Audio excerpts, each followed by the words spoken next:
उससे पहले घोषणा कर दी थी कि मैं 50,000 नौकरी दूंगा। तो मैंने लगभग 16,000 बच्चों को ज्वाइनिंग लेटर दे दिया था। 16-17 हजार बच्चों को ज्वाइनिंग लेटर दे चुका था। कोड ऑफ कंडक्ट लग गया, आचार संहिता लगी। हमारे विपक्ष के साथी सबसे पहले हाई कोर्ट चले गए। एक बड़ा उनका दिग्गज चीफ इलेक्शन कमीशन पे चला गया, जाकर के एक एप्लीकेशन दे दी भी हरियाणा सरकार को रोकें कि वो रिजल्ट ना निकाले।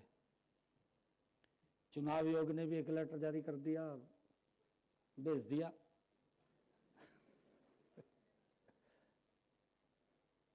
तुमने और लेटर देखा, हमारे अधिकारी कहने लगे, कहा जी रिजल्ट नहीं निकाल सकते। मैं कहा नहीं निकालेंगे। मैंने कह दिया नहीं निकालेंगे। मैं कहा मेरे पास बच्चे इकट्ठे होकर के आए, हजारों की संख्या में आए। मेरे को कहने लगे, कहा मुख्यमंत्री जी। मैं कहा हाँ जी। मैं बात सुनता हूं। कहने लगे वह तो गलत चल रही है।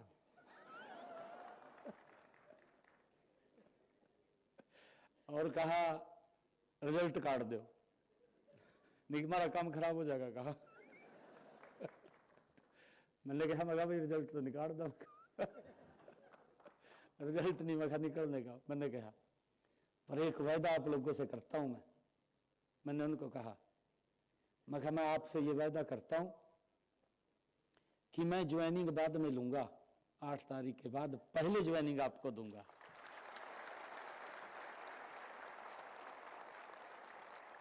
ये छोटा विषय नहीं था, ये बहुत बड़ी बात थी। और मुझे खुशी है कि हरियाणा प्रदेश के युवाओं ने उस वातावरण को बदल दिया। किस प्रकार की बातें हो रही थी जब इलेक्शन चल रहा था, इस प्रकार की बातें हो रही थी। कहा जी मेरे हिस्से में तो इतनी नौकरी है दी। कहा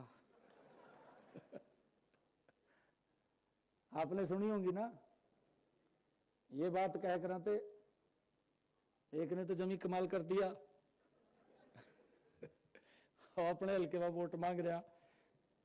कहा जी मेरे को 50 वोट दो, मैं एक नौकरी दूंगा। कहा गजब की कन्विंसिंग चल रही थी, आप लोगों की बोलियां लग रही थी। ये हमें समझने की जरूरत है। परंतु हमारी सरकार में इसके पीछे की भी बड़ी ताकत है। देखिए अगर ये स्टैंड ना लेते, आज अगर किसी भी हरियाणा प्रदेश के गांव के अंदर आप चले जाएं, अगर छोटा गांव है तो उसके अंदर 10 बच्चे कम से कम, जिसमें 300 400 500 लोग रहते हैं, उसमें 10 बच्चे नौकरी लगे होंगे। अगर बड़ा गांव है उसके अंदर 300 400 बच्चे नौकरी लगे। ये पहली बार इतिहास के अंदर हुआ। गरीब परिवार के बच्चे नौकरी लगे, कल्पना से परे की बात है। अब कई व्यक्ति कह दें, कहा भाई इसका क्या जोर लगा। कहा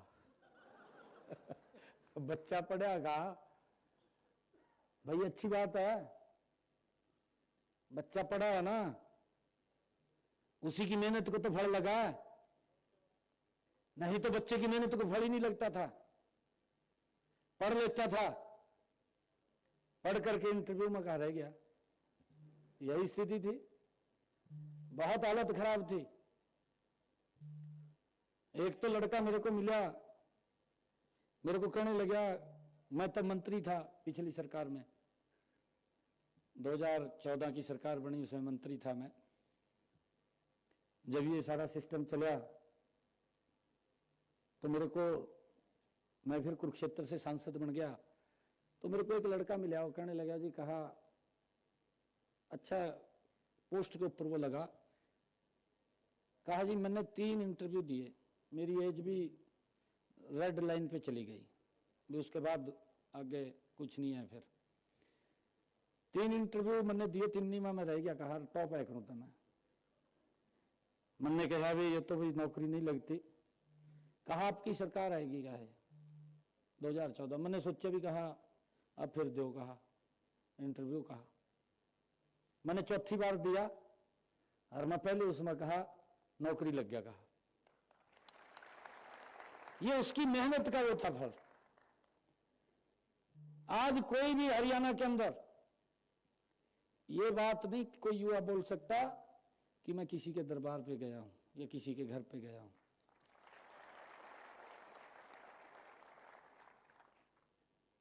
नहीं, ट्वीट करने वाले बहुत हैं। ट्वीट भी 2 मिनट में करते। मैं तो देख रहा था, ये भी एक बहुत बड़ी व्यवस्था की बात है। अभी सीटी के बारे में देखा आपने, यहां से नहीं, यहां तो मैं तो अधिकारियों को, पुलिस कर्मचारियों को, सभी कर्मचारियों को जो इस सिस्टम के अंदर लगे रहे, हमारे रोडवेज के कर्मचारी और जो प्राइवेट स्कूल्स ने जिन्होंने बसें दी हमें, और जो हमारे हरियाणा प्रदेश के जन जिन्होंने आकर के छबिल्ले लगा दी। मैंने कहा कि ये सिटी एक पर्व के रूप में होना चाहिए। पूरे हरियाणा प्रदेश के अंदर 2 दिन कहीं जाम नहीं लगा, कहीं कोई बच्चा फंसा नहीं। बच्चे को घर से उठा करके सेंटर पे और सेंटर से लेकर के उसको घर के ऊपर पहुंचाने का काम ये एक वेल मैनेज तरीके से अगर किया, ये पहली बार हुआ है। किसी बच्चे को परेशानी नहीं आई। अगर आम टेस्ट भी होता है उसके अंदर भी लगभग 75-80% की हाजिरी रहती है, और इसके अंदर कई जिलों में तो 95% की हाजिरी रही। 95 की, 92% हाजिरी पूरे स्टेट की रही है। एक चर्चा का विषय है। एक भी युवा कोई दिक्कत में, परेशानी में नहीं। मैंने कहा कि नहीं तो वो पेपरी भूल जा, जब उसको लगने लगा मैं तो लेट हो गया, कहीं बस नहीं मिलती, कहीं हालत खराब हो जा, वो तैयारी करके जा और वहां से आगा और दिक्कत खड़ी हो जा, आधे तो रास्ते में ही रह जा। परंतु एक सिस्टम बना है और इसकी चर्चा यहां भी दूर तक गई। हमारा एक अधिकारी मेरे को कह रहे थे, कहा मेरे पास एक राज्य से फोन आया, कहा जी आपने कैसे करवाया? कहा हो रहा है, देख लिए, कहा कैसे करवाया? कहा यहां देख लिया, शर्त का विषय।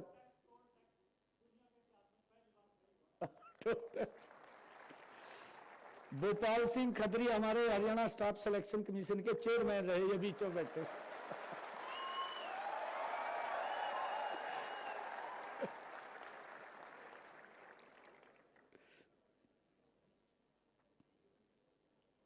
मुझे खुशी है, आप सब जानते भी हैं, जिसकी मैं चर्चा कर रहा था कि जब नौकरियां निकलती थी, एडी होते ही ठेकेदार खड़े हो जाते, कहा मैं लगवाऊंगा। कहा हो जाते नहीं हो जाते। बड़ी दिक्कतें होती थी। युवाओं के माँ बाप का कितना शोषण होता था, नौकरी भी नहीं लगती थी, पैसा भी चला जाता था। और मैंने तो ये भी देखा, ये कई लोग आज तो ट्वीट करते हैं, जोर तो लगता नहीं है, ट्वीट कर दो। उनके समय के अंदर ये देखा, ऐसी हालत थी, अगर 5 लाख का रेट निकला ना, अगर 5 लाख 1 रुपया देने वाला भी है क्या तो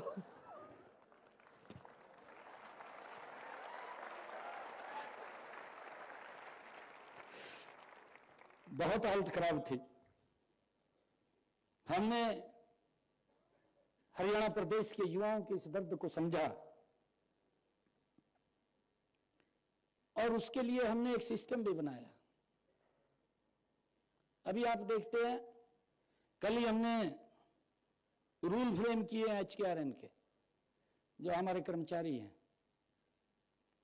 नहीं तो ठेकेदार प्रथा थी, और ठेकेदार आधे पैसे अपनी जेब में पहले था, उन्हें 2-1000 रुपए दे देता। यही थी हालत। सरकार से पैसा मिलता था उसको लगभग 7-8 हजार रुपये, और उन्हें 2000 रुपये में टाल देता। और कई बार तो जब ये शुरू में जब मनोहर लाल जी प्रदेश के मुखिया बने और ये HKRN आया, तो एक समय ये भी था कि उसका खाता, वो अकाउंट नंबर अपने पास ले लेते, उसके खाते में हम पैसा भेजने लगे, पहला वो ठेकेदार कटवा लेता, कहा इतने मेरे पते जा काट ये भी चलिया। परंतु हमने इस सारे सिस्टम को बदला है। इसके पीछे एक ताकत लगी है, इसके पीछे स्टैंड लिया गया है।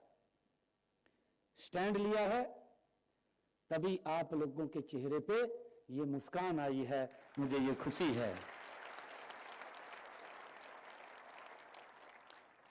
हमारे जो HKRN के कर्मचारी थे, कल हमारी कैबिनेट की बैठक थी, उसके अंदर हमने कल निर्णय, उनके रूल्स वो बोल रहे थे कि हमने पीछे विधानसभा के अंदर बोला था कि आपको सुरक्षित 1,20,000 युवाओं को हमने सुरक्षित किया है। कल उनके रूल फ्रेम किए हैं। अब उनको 60 साल तक कोई नहीं हटा पाएगा, उनको सारी सुविधाएं वो देने का काम ये हमारी सरकार कर रही है।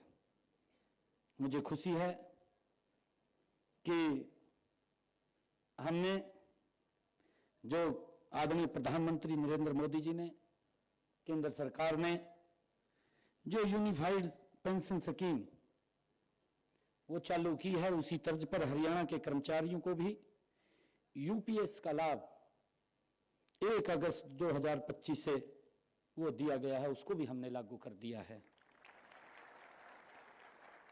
इसकी अधिसूचना 2 जुलाई को हो चुकी है और इस स्कीम का लाभ हरियाणा सरकार के 2 लाख कर्मचारियों को इसका मिलेगा, लाभ मिलेगा। युवाओं को नौकरी में बार बार आवेदन करने व फीस भरने से छुटकारा दिलाने के लिए हमने एकल पंजीकरण की सुविधा वो शुरू की है। एक बार फार्म भरेगा, दोबारा उसको फार्म भरने की आवश्यकता नहीं है। और मुझे यह भी खुशी है कि बार बार प्रतियोगी परीक्षा से निजात दिलाने के लिए हमने अभी जिसकी चर्चा की है, ये कॉमन पात्रता परीक्षा CET, इसका भी ये प्रावधान किया है ताकि हमारे जो बच्चे हैं वो इसके माध्यम से हरियाणा सरकार की नौकरी में वो आ सकें। और मुझे ये खुशी है, जब ये CET का पेपर हुआ है, ये भी पहली बार हुआ कि जो हमारे दिव्यांगजन थे, दिव्यांगजनों को घर से लेकर के आए और घर छोड़ करके गए। ये एक बड़ा अलग का ये एक्सपीरियंस भी था और अलग सी